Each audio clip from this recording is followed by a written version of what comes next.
I had a brother. His name was Pietro.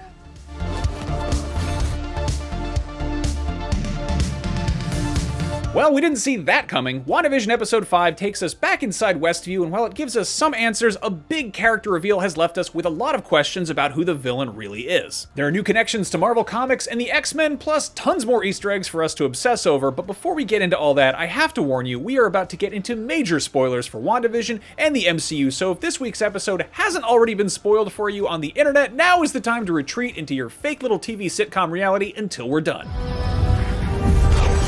Wanda, who is this? Now that we're past the spoiler warning, let's get to the big reveal. Long lost bro get to squeeze his stinking sister to death or what?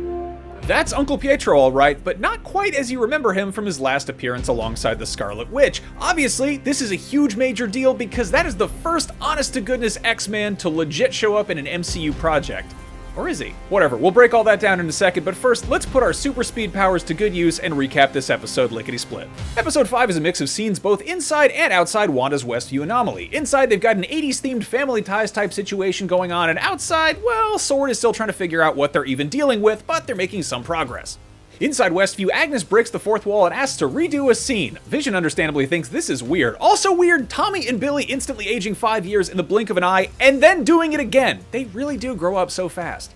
Outside Westview, S.W.O.R.D. is being about as thoughtful and creative about solving this problem as you'd expect from a shadowy, world-protecting military organization. Take the shot. Unsurprisingly, Wanda isn't so hot on weaponized drones making a surprise guest appearance on her family-friendly sitcom. Smash cut to her exiting the anomaly to deliver a message to S.W.O.R.D. in person. Stay out of my home. And in a move that would make Papa Magneto proud, Wanda uses her immense power to force all the S.W.O.R.D. guns on Hayward before strolling back into the anomaly. They sure want us to think Wanda's the villain here, but is she? Vision confronts Wanda and reveals he doesn't know who he is, he doesn't remember any of his life before Westview, and that he's scared. You can't blame him. He asks why there are no other kids in Westview, but before Wanda can give a real answer, they get interrupted. It's not an illusion. Wanda is rewriting reality. S.W.O.R.D. agent Monica Rambeau breaks down what we've all suspected about the Westview anomaly. Just like in the pages of certain Marvel comics, Wanda Maximoff is using her immense power to create a new reality that suits her better than the one she's known so far. As if we needed more confirmation after last week, S.W.O.R.D. director Hayward again confirms what we all thought. 9 days ago, Maximoff stormed our facility, stole the Vision's body, and resurrected him. This was a move that not only violated the Sokovia Accords, but also Vision's own will, as he didn't want to become anybody's weapon. Maximoff, in her grief, disregarded his wishes. She also seems to have disregarded the wishes of all of the living residents of Westview as well. When Vision got a brief glimpse of the real Norm, it was clear that the real Norm is in pain and he's in crisis, but that doesn't really fit Wanda's reality. I have what I want. And no one will ever take it from me again. When Wanda makes contact with S.W.O.R.D. outside the anomaly, she makes her own intentions pretty clear. If S.W.O.R.D. leaves her alone, she will leave them alone. Monica Rambeau seems to think that Wanda is behind all of this, but she also remembers that Wanda is a hero and not a villain. Earlier in the episode, Rambeau theorizes with Agent Wu and Darcy Lewis that the Westview anomaly requires an incredible amount of power that Wanda hasn't displayed in the past, including her one-on-one with Thanos in Avengers Endgame. But later, after a conversation where she basically tells Vision she can control him just like all the other residents, Pietro shows up. I didn't do that. Of course, Vision doesn't believe her, and after everything we've seen, we're not so sure we do either. Pietro showing up may be one of the more MCU-shattering events to happen in WandaVision, and Wanda is claiming, for once, to have nothing to do with it. You didn't see that coming. Wanda's Pietro, played by Aaron Taylor Johnson, died in Avengers Age of Ultron while saving Hawkeye from being perforated. This is Pietro, it's just the wrong Pietro. So who made him show up at Wanda and Vision's front door? Tell me Do why. you really think that I am controlling everything? Do you have a brother, Mom? I do.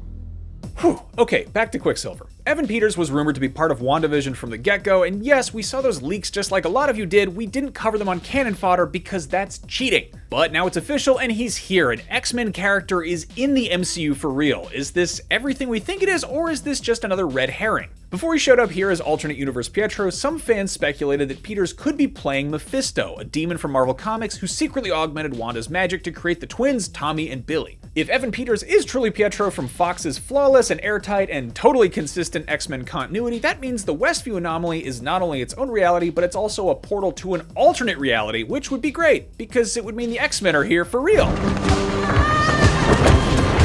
Except, I don't know. Call us crazy, but that seems a little too clean of an ending for all this. So here's the crazy theory. Evan Peters is Mephisto, the Quicksilver Fakeout is exactly that, a Fakeout. Just as the fabric of Wanda and Vision's manufactured relationship begins to falter and fray, who shows up but the desire of Wanda's heart, her family, her long-lost brother, kind of. Anyway, so we see this going one of two ways. One, Evan Peters is Mephisto lending his power to Wanda's, helping her create the anomaly, or two, Pietro is real and so is the multiverse, and just like that, we got mutants now. Wanda is truly in control of all this, and once she gets her superhero nickname the Scarlet Witch, at the end of all this, she will be the most powerful supervillain on the planet, making her a probable main villain of Doctor Strange and the Multiverse of Madness, in theaters whenever they decide to put it in theaters. But Monica Rambeau is the only sane-minded person who's actually been inside the Westview anomaly, and she observed Wanda up close. Here's what she thinks. Listen, I don't believe this is a premeditated act of aggression. Anyway, it was a doozy of an episode, but it still had plenty of Easter eggs. Here's what we spotted. The fake commercials are back, this time for Lagos brand paper towels. This, of course, is a reference to Captain America Civil War, when Wanda made a mess she didn't mean to in Lagos, a mess that indirectly led to the death of Vision. Ouch.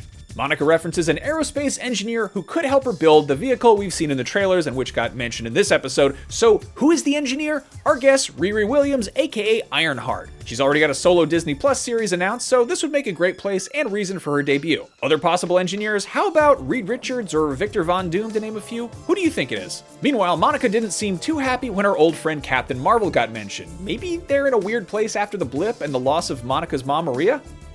As Monica tests out her tactical loungewear, she looked a lot like Peggy Carter getting pissed off at Steve Rogers. Tommy and Billy are wearing the colors of future Young Avengers, Wiccan, and Speed. We did a Canon Fodder video all about them, and we'll link you to that at the end. R.I.P. Sparky. This seems like a direct reference to Tom King's Vision series, where Sparky the dog also dies, but the way he died may also be a reference to that same bush. The azalea bush that kills him could actually be a Wundagore Everbloom, a mystical plant that gives you weird time perception powers if you eat them. In this case, the leaves Sparky ate gave him the power of not being alive anymore, so we're trying to see if there's more to this.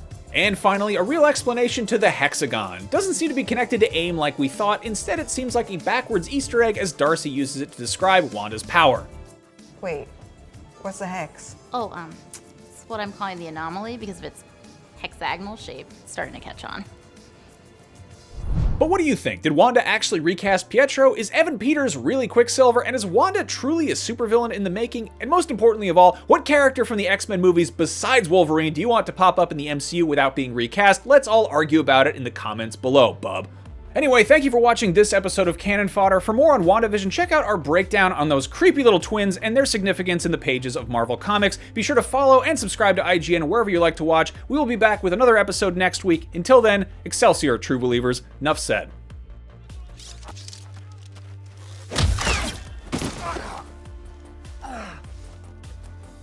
You didn't see that coming?